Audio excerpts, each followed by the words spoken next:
Dr. Ju Park watched as the alien ships moved slowly toward Earth's space station. The large window gave her a perfect view.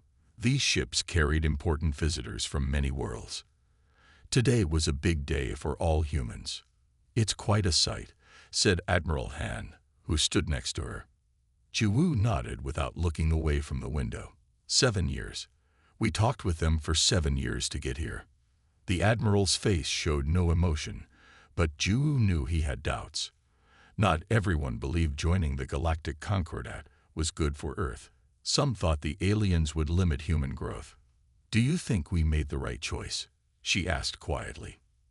Han took a deep breath. "I think we had no choice. We're too small to stand alone." Below them, on the main level of the station, crowds gathered. News teams set up cameras. Officials from Earth's united government wore their best clothes. The air felt heavy with importance. "It's time," Han said, checking his watch. "The ceremony starts in 20 minutes. They walked together to the Grand Hall. Ju felt her heart beat faster. As the lead engineer for Earth's space program, she had earned her place at this historic event. Her work had helped humans reach farther into space than ever before. The hall filled quickly. Humans sat on one side, aliens on the other. The visitors came in many forms. Some had blue skin, others extra limbs. Some floated rather than walked. All were more advanced than humans. The Earth president stepped forward to meet the Concordat leader, a tall being with silver skin who spoke through a translation device. "Today marks a new chapter for both humanity and the Concordat," the alien leader said. "Together, we will share knowledge, trade, and peaceful exploration of the galaxy." Everyone applauded. The signing began. Officials from both sides put their names on the agreement. What most humans didn't know, what the broadcasts didn't show, were the restrictions hidden in the small print. Later that night, Ju read through the complete document in her office. Section 42.7 caught her attention. It limited developing species from building military ships beyond Class C capabilities. Humans could have small defensive ships, but nothing that could truly protect distant colonies. "They've caged us," she whispered to herself. 3 months passed. Earth celebrated its new status. Trade increased. Some alien technology was shared. But Ju couldn't shake her worry. Then it happened. While working late in her lab, Ju received an urgent message. The screen showed Governor Kim from Proxima Colony, Earth's farthest settlement. "We're under attack," Kim shouted over the noise of alarms. The image shook as explosions hit nearby. "Unknown ships are bombing us. We need help immediately." Ju watched in horror as the camera turned to show the sky. Large, insect-like ships fired on the colony buildings. People ran screaming as structures collapsed. "How many ships?" Ju asked, already sending alerts to Earth defense. "At least 5 big ones. They came without warning." Kim ducked as something exploded nearby. "Our defenses can't stop them. Please." The transmission cut off. Within hours, Ju joined an emergency meeting with Earth's leadership. Admiral Han showed images of the attackers. "Vraxians," he said grimly, "a warrior species from beyond Concordat space. They've attacked other borders before. Where is our Concordat protection?" Someone demanded. "Isn't this why we joined them?" Ju and Han rushed to the Concordat headquarters in Geneva. They were kept waiting for 3 hours before meeting Representative Tull, a tall blue alien who showed no hurry despite the emergency. "The situation is unfortunate," Tull said after hearing their report. "However, the Concordat cannot directly intervene in conflicts with non-member species." Ju leaned forward, disbelieving. "People are dying. A human colony is being destroyed." "The non-interference protocols are clear," Tull replied calmly. "Each species must handle its own conflicts with non-Concordat members." "With what?" Admiral Han asked, his voice controlled but angry. "You've restricted our ship capabilities. We can't build vessels strong enough to fight these attackers." Tull blinked slowly. You may build defensive installations within approved parameters. We can provide technical specifications. The colony will be gone before we could even start building defenses, Ju said. Tull simply stared back. I regret that we cannot offer direct military aid. Perhaps evacuation would be wise. When they left the building, Han punched a wall. They knew. They knew we would have enemies, but made sure we couldn't protect ourselves. Reports came in all day. The Vraxian attack continued. Nearly half the colony, over 2,000 people, had died. Earth's small defensive ships couldn't reach Proxima in time, and wouldn't be strong enough to help if they did. That night, Ju couldn't sleep. She reviewed the Concordat agreement again, looking for any loophole. There was none. Earth had signed away its right to proper self-defense. Near dawn, she called Admiral Han. I need to see you, she said. Not over communications. In person. They met at an old park outside the city. No one was around at that early hour. The morning air was cold. I have an idea, Ju said after making sure they weren't overheard. We can build something they don't expect. Something that breaks the rules. Han's eyes narrowed. You're talking about violating the agreement we just signed. That could bring Concordat punishment down on all Earth. And what's happening at Proxima Colony right now? She asked sharply. The Concordat left us defenseless on purpose. We need to protect ourselves. What exactly are you proposing? Ju took a deep breath. A ship, not just any ship. A true warship, beyond anything the Concordat thinks we can build. I have designs already started, with the right team, working in secret. Where would we even build such a thing without them knowing? The old mining station in the Kuiper Belt. It's officially decommissioned but still structurally sound, far from regular patrol routes. Han was quiet for a long time. His face showed the weight of the decision. Finally, he looked up at the fading stars. If we're caught, it's treason against the Concordat. We'd be imprisoned, probably for life. Ju nodded. I know. And if we do nothing, more colonies will fall. Exactly. Admiral Han extended his hand. Then we have work to do, Dr. Park. As they shook hands, the first light of dawn broke over the horizon. The old mining station floated silently among the icy bodies of the Kuiper Belt.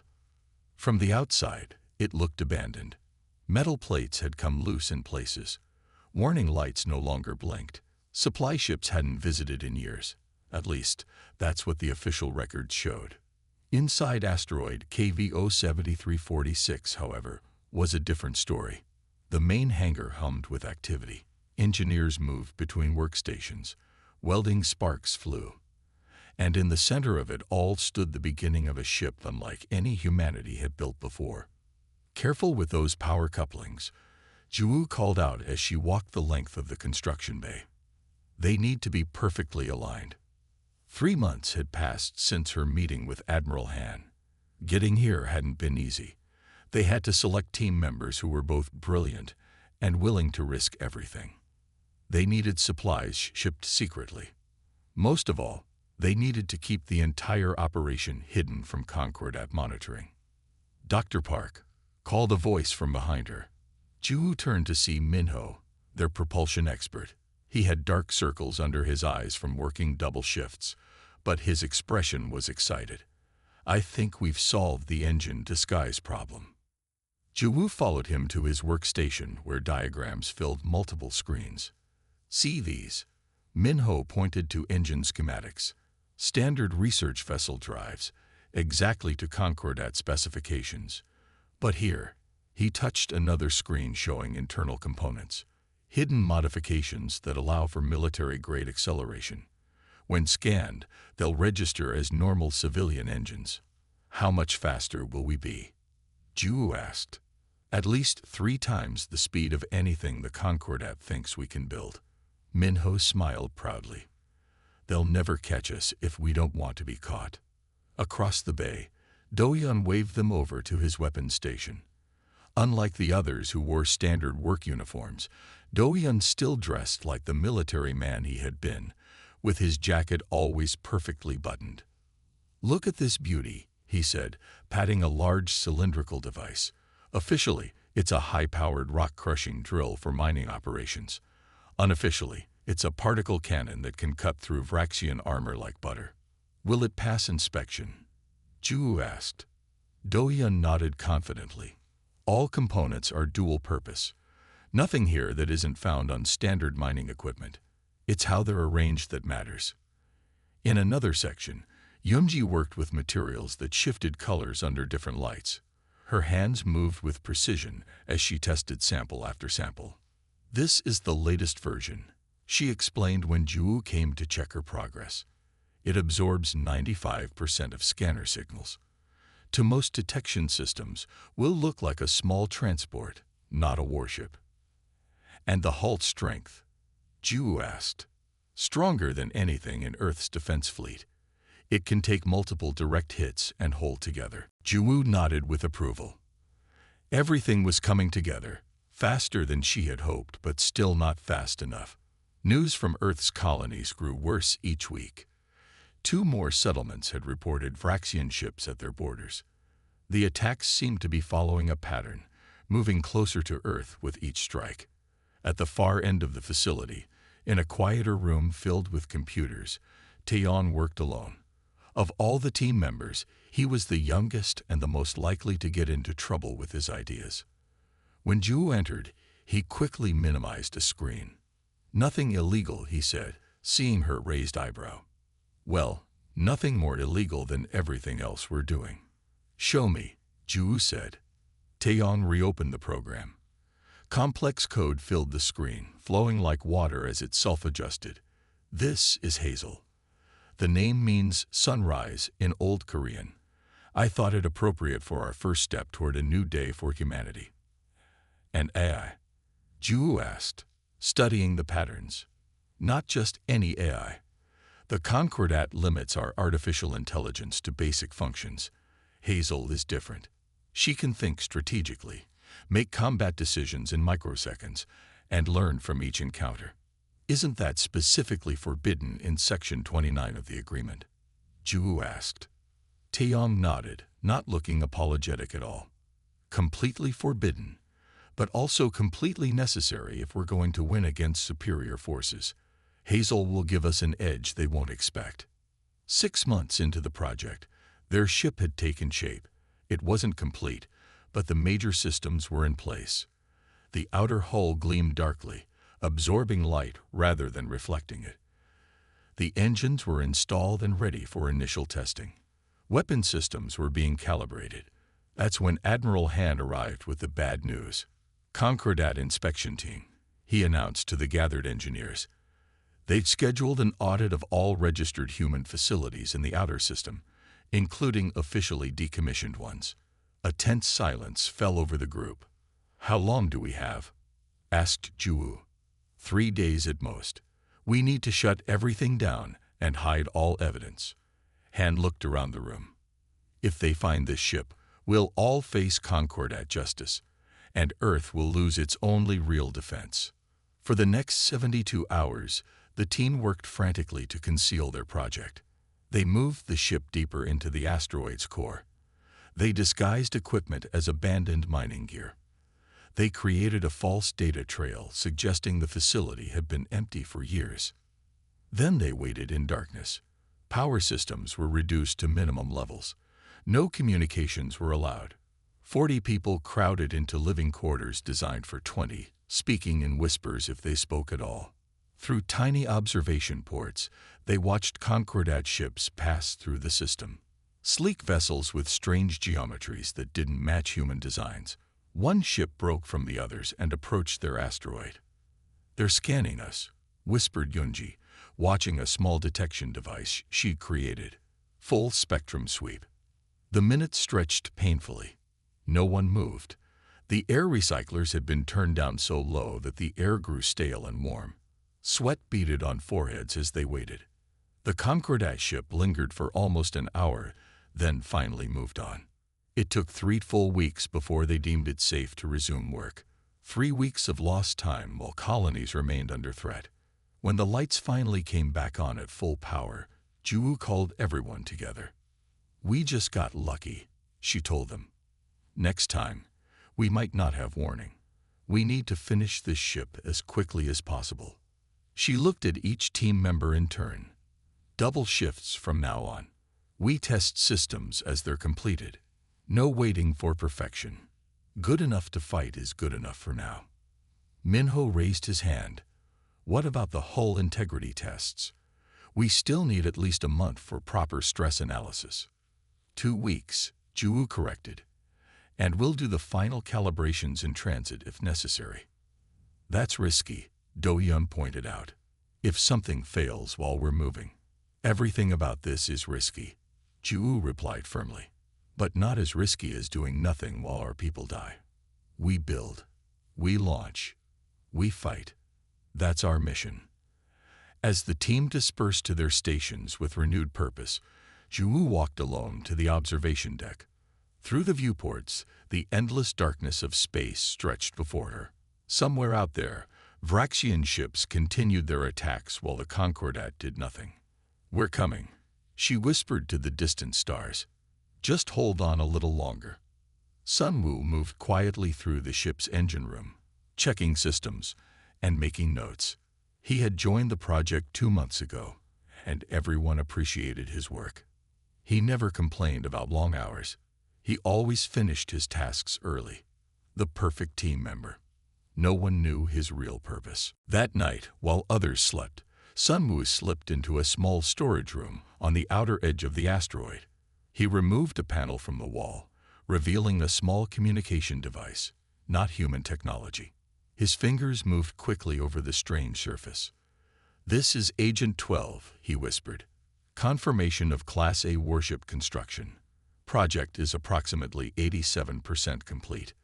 Weapons systems advanced beyond permitted levels. A development exceeds all Concordat restrictions." He sent detailed images of the ship, the facility, and technical specifications he had secretly copied. Humans call it Project Nightshade. Ship designed to appear as civilian vessel on scans, but carries military capabilities exceeding even some Concordat vessels.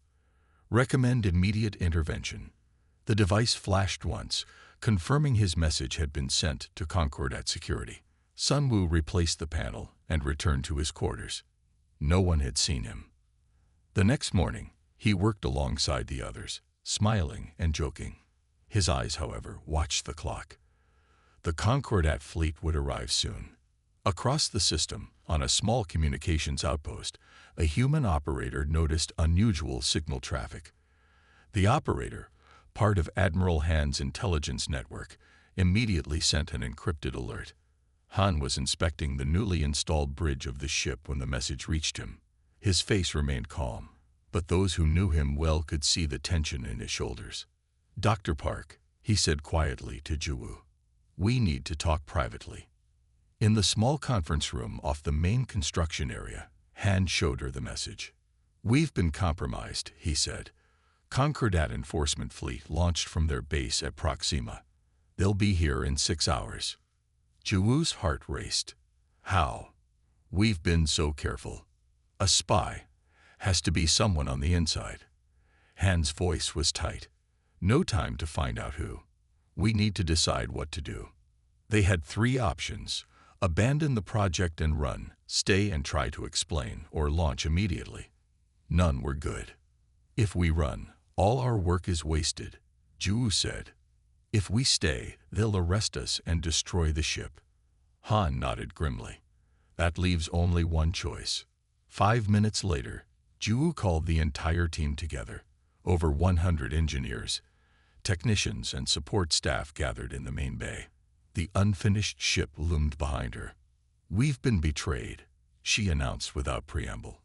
"Concordat forces will arrive in less than 6 hours. We're launching immediately." The room erupted in voices. Minho pushed forward. "The engines haven't had their final testing. Weapons targeting systems are only at 70% accuracy," added Do-Yun. Yeonji shook her head. "The outer hull sections on decks 3 and 4 aren't properly sealed yet." Juwu raised her hands for silence. I know. We'll have to finish in transit. This isn't a suggestion or a request. It's our only option. She looked at each worried face. Anyone who wants to stay behind can do so. Transport pods are ready to take you to the mining colony on Ceres. No one will blame you. No one moved. Then let's save our ship, she said. The next hours passed in organized chaos. Engineers rushed to secure loose equipment. Technicians installed temporary fixes for critical systems. The medical bay was stocked with whatever supplies they could gather. Taeyong worked frantically to prepare Hazel's core programming for transfer to the ship's systems. She's not ready, he told Jiwoo. Some of her decision matrices are still forming. Will she function? Jiwoo asked. Yes, but not at full capacity. She'll be like, he searched for words, a brilliant child rather than a mature adult. Smart but untested. That will have to be enough. Admiral Han coordinated the launch preparations. All personnel will need defined roles. We're no longer just builders. We're now a crew. As they worked, Sunwoo tried to appear busy while watching everything. When no one was looking, he slipped away toward the emergency pods. He didn't get far. Going somewhere? Asked Do-Yun, stepping from the shadows. The former military officer held a small stun weapon. Sunwoo's hand moved toward his pocket, but Do-Yun was faster. The stun blast left Sunwoo conscious but unable to move. I've been watching you, Do-Yun said, searching Sunwoo's pockets and finding the alien communication device. Military habit. Always look for what doesn't fit. They locked Sunwoo in a storage room. They would deal with him later, if there was a later. 5 hours after receiving the warning, the ship was as ready as it could be. The construction cradle arms retracted. Temporary walkways pulled back. On the hastily assembled bridge, Jiwoo took the captain's chair. Around her, the team members sat at stations they had built, but never expected to operate themselves. All sections report, she ordered. One by one, they called in. Engineering ready. Life support functioning. Navigation online. Weapons partially operational. Hazel. Jiwoo addressed the ship's AI system. Status report. A soft, gender-neutral voice answered. Core functions online. Some decision pathways incomplete. I am operating at 62% of designed capacity. Is that enough to help navigate us out of here? Yes, Dr. Park. I can assist with navigation and basic defense. Jiwoo nodded. Then let's go. Detach from all moorings. With a series of metallic sounds, the final connections to the asteroid base separated. The ship floated free for the first time. Engines to 1/4 power, Jiwoo ordered. Take us out slowly. The engines flared to life. The ship, now officially named Nightshade, began to move forward, out of the asteroid's shadow and into open space. They had barely cleared the base when alarms sounded. Multiple ships entering the system, reported the sensor operator. Concordat vessels, moving fast. Minho looked up from his console. They're earlier than we expected. Someone must have updated them on our plans. Full power to engines, Jiwoo commanded. Minho, can we outrun them? If the engines hold, yes, but they're tracking us. On the main screen, blinking dots showed Concordat ships spreading out to surround them. Execute random jump pattern, Jiwoo ordered. Don't give them a predictable course. Head toward Epsilon sector when you can. The Nightshade surged forward, then changed direction sharply, its experimental engines pushing harder than any human ship had before. Behind them, the asteroid base that had been their home for months began to glow from within. Self-destruct sequence activated, reported Admiral Han. No evidence will remain. As the Nightshade accelerated away, the asteroid erupted in a massive explosion. The blast wave pushed them further, adding to their speed. We've broken their sensor lock, Minho reported with excitement. The explosion interfered with their tracking systems. Jiwoo allowed herself a small smile. Good. Keep us moving. Random course changes every 20 minutes. She stood and addressed the bridge crew. "We made it out, but our work is just beginning. We have a ship to finish and a mission to complete." As stars streaked past their viewports, the crew of the Nightshade began their new life as fugitives, rebels, and perhaps, if they succeeded, saviors of humanity. Inside his locked storage room, Sunmu felt the ship accelerate and knew his mission had failed. The humans had done what the Concordat thought impossible. They had built a warship that could change everything. The Nightshade drifted quietly through space as its crew worked day and night to finish what they had started on the asteroid. The inside of the ship looked more like a construction site than a vessel ready for battle. Tools floated in zero-gravity sections. Panels hung open, showing tangles of wires and components. The sound of welding and hammering echoed through every deck. In the engine room, Minho hadn't slept in 36 hours. He moved from one system to another, checking connections and making adjustments. "Try it now," he called to his assistant. The engines hummed, then vibrated violently before settling into a steady rhythm. "Better," Minho said, wiping sweat from his forehead. "Still not perfect, but better." On the deck above, Yunji directed a team sealing hull sections. They wore special suits that let them work in areas that didn't have air yet. "This section needs to be stronger," she told them, pointing to the junction between two large plates. "If we take a hit here, we lose 3 decks." Do-Yun worked in the weapons control room, his fingers moving across screens as he calibrated targeting systems. "Firing test 3, he announced over the ship's communication system. "All personnel clear of ports 7 through 12. A low hum built up, followed by a sharp release of energy as the test fired a low power beam into empty space. "Still off by 2 degrees, Do-Yun muttered.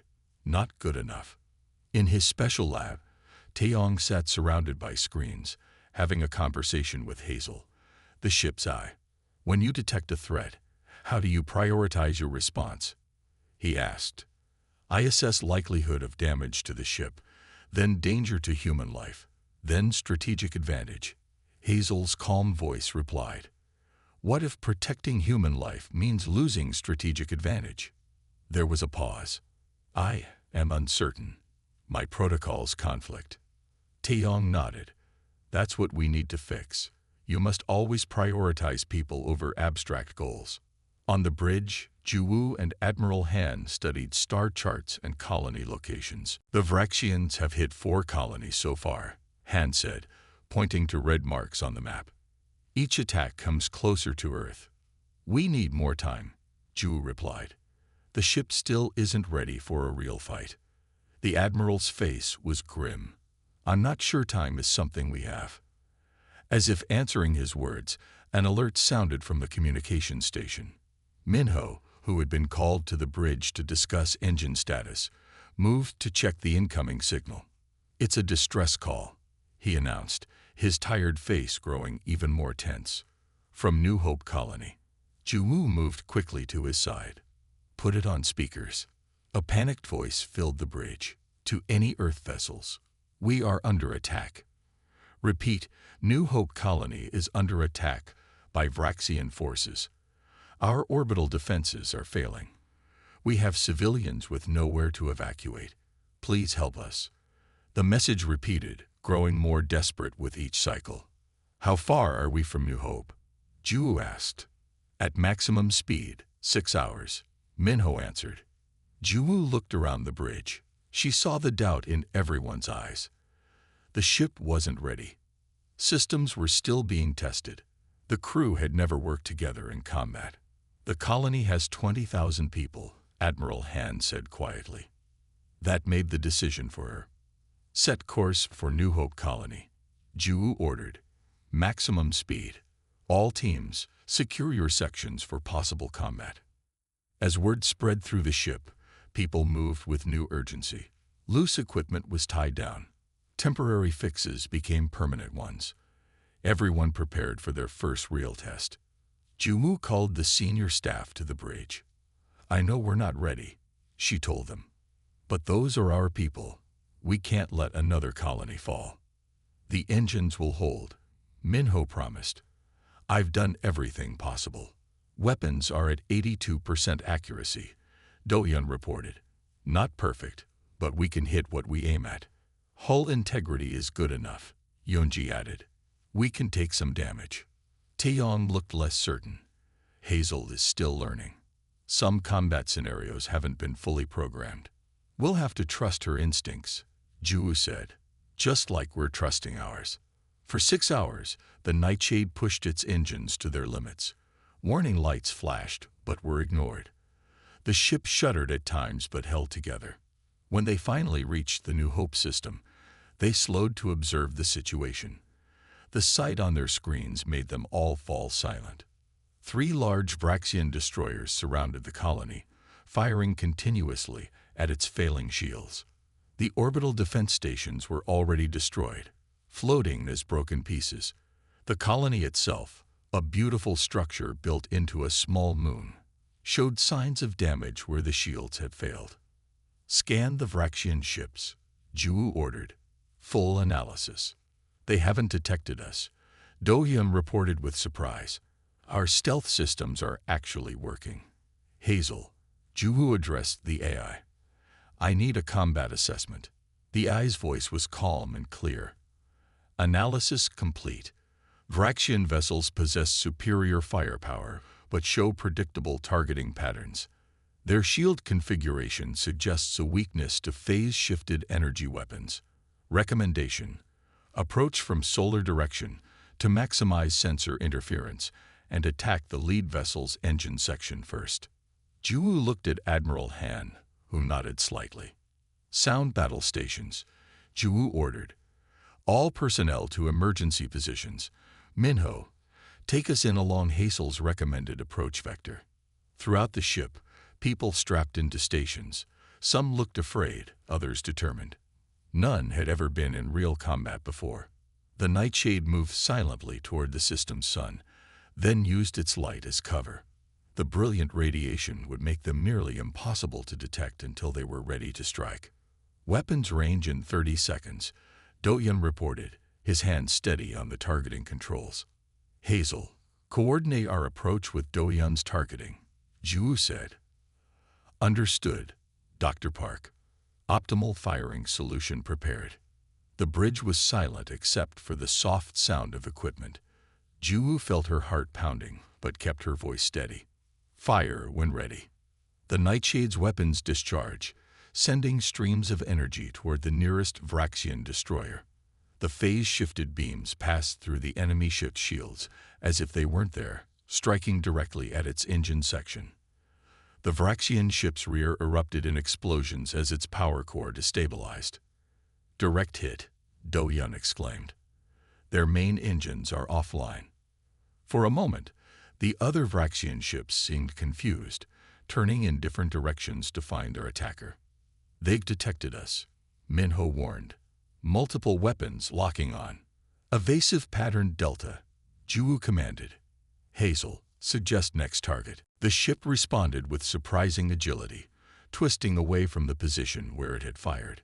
Seconds later, energy beams from the Vraxian ships passed through empty space. Second target identified, Hazel announced. Targeting solution ready. Fire, Ju ordered. Again, the Nightshade's weapons struck with amazing accuracy. The second Vraxian ship's command center erupted in flames. Now the third Vraxian destroyer turned all its weapons toward them, firing continuously. Incoming, Yeonji called out as her screen showed multiple energy signatures heading their way. The Nightshade shuddered as some of the enemy fire found its mark. Hull breach on Deck 4, reported Yeonji. Automatic seals engage. Return fire, Ju ordered. The battle continued, with the Nightshade dancing through space in movements no human ship had ever managed before. Hazel guided their path, finding gaps in the enemy's attack pattern. At one point, a heavy hit rocked the bridge. Screens went dark momentarily. When they came back on, Ju saw that one of their weapon arrays was damaged. Rerouting power, Do-hyun said, his fingers flying over controls. We can still fight. 27 minutes after firing their first shot, The bridge crew watched as the last Vraxian destroyer, badly damaged and leaking atmosphere, turned away from the colony and limped toward the system's edge. "They're retreating," Admiral Han said, his voice filled with wonder. The other two Vraxian ships drifted powerless, their main systems destroyed. Cheers erupted throughout the nightshade. People hugged and cried. Some simply sat in shock, unable to believe they had actually won. Jiwoo felt a wave of relief wash over her. They had done it. The untested ship with its makeshift crew had defeated 3 enemy destroyers and saved a colony of 20,000 people. "New Hope Colony is hailing us," Minho reported. "Put them through," Jiwoo said. The colony governor's face appeared on screen, tears streaming down her cheeks. "Unknown vessel, we don't know who you are, but you saved us all. Thank you." Jiwoo looked at her crew, engineers forced to become warriors, builders become defenders, and felt a surge of pride. "This is the Earth ship Nightshade," she responded. "We came to help our own." The people of New Hope Colony lined the streets when Jiwoo and Admiral Han came down to visit. Children threw flower petals. Adults reached out to touch their hands. Everyone wanted to thank the saviors who had appeared when all hope seemed lost. "We had to come," a young girl said, looking up at the sky where the Nightshade orbited. "Is that really a warship? My teacher said humans aren't allowed to build those." Jiwoo knelt beside the child. "It's a special kind of ship, one that helps protect people." Admiral Han kept their visit short. "We can't stay long," he told the colony leaders. "The Concordat will have questions about what happened here." Back on the Nightshade, repairs continued. The battle had damaged several systems. Minho worked to fix engine problems while Yoonji patched hull breaches. Dohyun tested weapons to make sure they would work if needed again. "How long before we're ready to move?" Jiwoo asked. "Another day at most," Minho replied. "The main drive needs careful repair." Jiwoo nodded. "Work quickly. I doubt we'll be alone for long." She was right. 3 days after the battle, as the Nightshade prepared to depart, sensors detected ships entering the system. "Concordat vessels," reported the officer at the scanner station. "1 diplomatic ship and 2 enforcement cruisers." Admiral Han's face hardened. "They're not taking any chances. All hands to stations," Jiwoo ordered, "but no aggressive moves. We'll talk first." The Concordat ships took position around the Nightshade, keeping it boxed in. A transmission came through on the main communication channel. "Human vessel Nightshade," said a cold voice. "You stand in violation of Treaty Section 42.7, which prohibits construction of military vessels exceeding Class C capabilities. Power down your systems and prepare for boarding." Jiwoo was about to respond when Hazel's voice came through a private channel. "Dr. Park, I've detected unusual energy signatures from the diplomatic vessel. Its weapons systems exceed published Concordat specifications by 47%. Jiwoo frowned. "Are you certain?" "Yes. Their diplomatic vessel is actually a disguised warship with capabilities similar to our own." "Can you access their databases?" "Already attempting," the AI replied.